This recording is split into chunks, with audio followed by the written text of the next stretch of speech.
Bunlar şarap içiyor. Sen ne içiyorsun ha? Bu da şarap içtik abi. Çarpar için.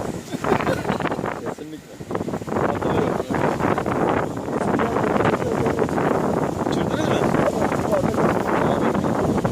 Bir dakika simetri. Bak bak bak.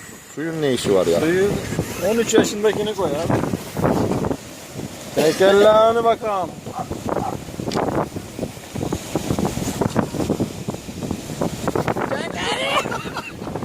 Yakaladık mı? Oo, balığın ağzına verdi vallahi şarap.